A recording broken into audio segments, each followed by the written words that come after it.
Hello class. आज का हमारा टॉपिक है पर्सनैलिटी, व्यक्तित्व। आज हम इसमें डिस्कस करेंगे meaning, concept and factors influencing personality development. तो आइए शुरू करते हैं और ये समझने की कोशिश करते हैं कि पर्सनैलिटी या व्यक्तित्व क्या है। अब पर्सनैलिटी क्या है? Personality is the sum total of innate and acquired dispositions. व्यक्तित्व जन्मजात और अर्जित प्रवृत्तियों का योग है।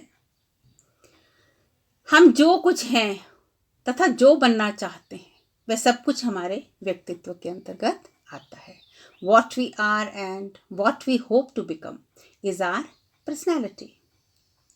अगर जर्नली मैं कहूँ कि व्यक्तित्व क्या है, तो personality is the total integration of physical, intellectual, emotional, social and character makeup of the individual, which is expressed in terms of behavior, experiences, manners, attitudes, values, beliefs, ambitions, aspirations, interests, habits, sentiments, temperaments and traits. व्यक्तित्व व्यक्ति के शारीरिक, बौद्धिक, भावात्मक, सामाजिक और चरित्रात्मक विशेषताओं का समूह है जो उसके व्यवहारों, अनुभवों, आदतों, दृष्टिकोणों, विश्वासों, इच्छाओं, आकांक्षाओं, रुचियों तथा स्वभावगत विशेषताओं के द्वारा प्रकट होता है। अब इसी में क्या है, हम एक डेफिनेशन नोट कर लेते हैं जो वुडवर्थ की है। Personality is the total quality of individuals behaviour. व्यक्ति के व्यवहार का समूचा गुण ही उसका व्यक्तित्व है। अब पर्सनैलिटी क्या है? पर्सनैलिटी जो हमारी पर्सनैलिटी ये व्यक्तित्व की जो गुण हैं, जो क्वालिटीज़ हैं, जो हमारा व्यवहार है दूसरों के प्रति, हमारे आंतरिक व्यवहार तथा बाहरी व्यवहार और बाहरी रंग रूप, ये सारी चीज़ें जो हैं सबको जब मिला दिया जाता है तो हम उसे क्या कहते हैं? पर्सनैलिटी या व्यक्तित्व। अब डिस्कस हम करेंगे डायमेंशंस और एस्पेक्ट्स ऑफ पर्सनैलिटी कि व्यक्तित्व के आयाम तथा तत्व जो हैं वो क्या हैं। तो पहला डायमेंशन है फिजिकल एस्पेक्ट, शारीरिक तत्व। जैसे शारीरिक तत्व हमारे क्या क्या हैं? हमारा साइज है, शेप है, स्ट्रक्चर है, हमारा रंग है, हमारी आवाज़ है, ये सारी चीज़ें जो हैं मिलके क्या बनाती हैं? हम एक हमारा जो फिजिकल एस्पेक्ट कैसा है, शारीरिक रूप से हमारा या बाहरी रूप से क्या है, जो हमारा व्यक्तित्व है वो किस तरह का दिखता है। दूसरा जो डायमेंशन या एस्पेक्ट है वो है इंटेलेक्चुअल एस्पेक्ट, बौद्धिक तत्व। इसके अंदर हमारे मेंटल ट्रेट्स आते हैं, जैसे हमारी मेमोरी कैसी है, स्मरण शक्ति कैसी है, इमेजिनेशन, लर्निंग, थिंकिंग हमारी कैसी है, रीजनिंग कैसी है, ऑब्जर्वेशन है, जजमेंट है, इंटेलिजेंस है, ये सारे बौद्धिक तत्व इसके अंदर फॉल करते हैं। अगर हमारी बुद्धि जो है वो तीव्र है तो हम निरंतर विकास और प्रगति करते हैं। नेक्स्ट जो एस्पेक्ट या डायमेंशन है दैट इज इमोशनल एस्पेक्ट, भावात्मक तत्व। भावात्मक तत्व मन की स्थितियाँ, फीलिंग्स, मन के विकार। ओके हमारी जो पर्सनैलिटी है उसमें हमारी इमोशंस या भावनाओं का बहुत इम्पॉर्टेंट रोल रहता है। अगर हमारी भावनाएं सही हैं, हमारा कंट्रोल है अपने इमोशंस के ऊपर, तो जो हमारा व्यक्तित्व है वो एक सही व्यक्तित्व मान लिया जाता है। इसके अंदर हमारे सेंटिमेंट्स हैं, डिज़ायर्स हैं, इमोशनल रिएक्शंस जो हैं ये आते हैं। नेक्स्ट जो हमारी डायमेंशन या एस्पेक्ट है वो है सोशल एस्पेक्ट, सामाजिक तत्व। आदमी क्या है? हम लोग सोसाइटी हैं और सोसाइटी ही हम हैं। तो इसमें क्या है, हमारा सोशल बिहेवियर कैसा है, हमारे आइडियाज़ कैसे हैं, एडजस्टमेंट हमारी कैसी है, सोशल स्किल्स हमारे कैसे हैं, हम समाज में क्या भूमिका निभा रहे हैं, समाज को किस ओर लेके जा रहे हैं। तो ये सारी जो क्वालिटीज़ हैं ये एक व्यक्ति को मिलनसार और लोकप्रिय बनाते हैं और हम कहते हैं कि ये जो व्यक्ति है ये सोसाइटी के लिए एक अच्छा एसेट जो है वो साबित हो रहा है या हो सकता है। लास्ट जो हमारी डायमेंशन या एस्पेक्ट है दैट इज मॉरल एस्पेक्ट, नैतिक तत्व। हाँ जी, क्वालिटी ऑफ मॉरलिटी क्या है, सोसाइटी के नॉर्म्स और कस्टम क्या है, जो हमारा व्यवहार है ये नैतिक तत्वों के ऊपर आधारित होता है। नैतिकता जो है ये समाज का एक बहुत महत्वपूर्ण भाग है। इसके बाद हम आते हैं कैरेक्टरिस्टिक्स ऑफ पर्सनैलिटी, कि जो व्यक्तित्व है उसकी क्या क्या विशेषताएं हैं। ओके, तो पहला पॉइंट जो है दैट इज डायनेमिक, गतिशील।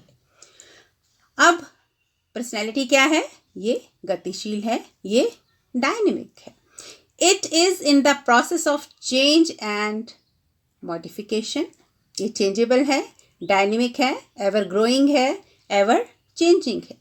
ये समय और स्थिति के अनुसार बदलती रहती है। नेक्स्ट है सोशियबिलिटी, सामाजिकता।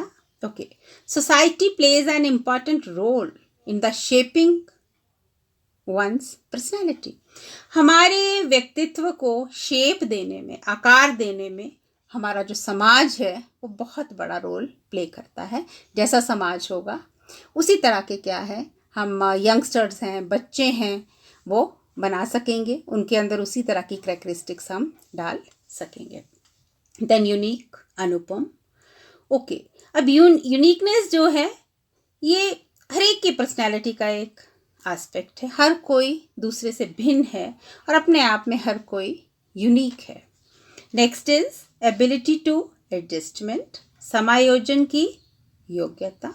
ओके, अब समायोजन की योग्यता बहुत ज़रूरी है। हम सब में समायोजन की योग्यता होती है। उस योग्यता के कारण ही क्या है हमारे व्यवहार में मॉडिफिकेशन आती है, हम प्रोग्रेस कर सकते हैं। We all have ability to adjust with our tasks and environment. The adjustment is progressive modification of environmental conditions to suits one's needs and purposes. इसके बाद नेक्स्ट है दैट इज कंटिन्यूस, निरंतर। ओके, अब जो व्यक्तित्व है हमारा है इसमें क्या है निरंतर विकास होता है, कंटिन्यूस डेवलपमेंट। निरंतर रूप से क्या है हम कुछ ना कुछ नया सीखते हैं, हमारी जो पर्सनालिटी है हम उसको ग्रूम करते हैं और आगे की ओर बढ़ते जाते हैं। नेक्स्ट है फ्लेक्सिबिलिटी, लोचशीलता। हमारा व्यक्तित्व बहुत ज़्यादा फ्लेक्सिबल रहता है, हर स्थिति के अनुसार हम खुद को ढाल लेते हैं। जिस तरह की स्थिति है हम उसी तरह का, एक तरह से कहें तो एक मास्क पहन लेते हैं और हमारे अंदर बिहेवियरल चेंज बहुत जल्दी आता है। नेक्स्ट इज गोल डायरेक्टेड, लक्ष्य केंद्रित। Personality is goal directed. Definitely हम अपने लक्ष्यों को प्राप्त करने के लिए अपनी जो पर्सनैलिटी है उसमें समय समय पर क्या है मॉडिफिकेशन करते हैं, परिवर्तन करते हैं, ताकि हम अपने लक्ष्यों की प्राप्ति जो है वो कर सके। इसके बाद नेक्स्ट है that is integration and organised, एकीकृत तथा संगठित। हाँ जी, हमारा जो व्यक्तित्व है वो एकीकृत है तथा संगठित है। हम लोगों ने बहुत सारे पीछे इसके जो एस्पेक्ट्स डिस्कस किए या डायमेंशन डिस्कस की, उसमें हमने देखा कि बहुत सारी चीज़ें पाई जाती हैं, शारीरिक स्तर पे, बौद्धिक स्तर पे, भावात्मक स्तर पे, सामाजिक स्तर पे तथा नैतिक स्तर पे क्या है हम अपनी सारी जितनी भी डायमेंशंस हैं, क्वालिटीज़ हैं, एस्पेक्ट्स हैं, इन सबको क्या है इंटीग्रेट करते हुए और ऑर्गेनाइज करते हुए आगे की ओर बढ़ते हैं। इसके बाद हमारा अगला पार्ट आता है that is factors influencing development of personalities. यहाँ पे हम उन कारकों को डिस्कस करेंगे जो हमारे व्यक्तित्व को प्रभावित करते हैं।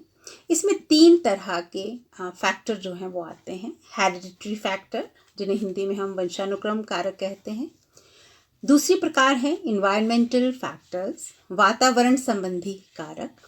और तीसरे हैं साइकोलॉजिकल फैक्टर्स, मनोवैज्ञानिक कारक। तो सबसे पहले जो है हेरिडिटरी फैक्टर्स, वंशानुक्रम कारक।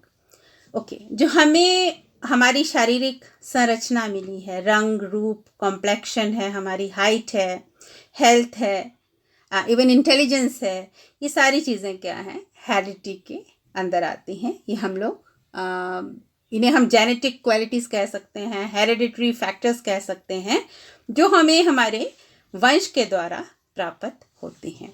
अब इन्वायरमेंटल फैक्टर्स पे आते हैं। यहाँ पे सोशल इन्वायरमेंट, सामाजिक वातावरण कैसा है, कल्चरल जो वातावरण वो कैसा है, फैमिली कैसी है, हम जिस एरिया में रहते हैं वहाँ की भौगोलिक जो स्थितियाँ हैं या वातावरण है वो किस तरह का है, जोग्राफिकल कंडीशंस इसके अंदर आ जाती हैं।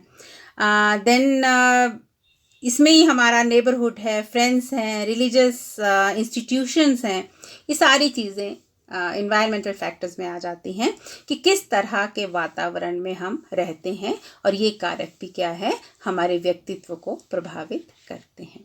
तीसरा है साइकोलॉजिकल फैक्टर्स, मनोवैज्ञानिक कारक क्या हैं, तो इसमें मोटिवेशन है, इंटरेस्ट है, एटीट्यूड है, इमोशनल स्टेटस हमारा कैसा है, इमेजिनेशंस हमारे कैसे हैं, हमारी विल पावर कैसी है, लेवल ऑफ एस्पिरेशंस कैसे हैं, तो ये सारी चीज़ें भी क्या हैं, मिलकर क्या है, कंबाइंड रूप से हेरिडिटी फैक्टर हैं, इन्वायरमेंटल फैक्टर्स हैं, साइकोलॉजिकल फैक्टर्स हैं, ये सभी क्या हैं, हमारे व्यक्तित्व के विकास के ऊपर प्रभाव डालते हैं।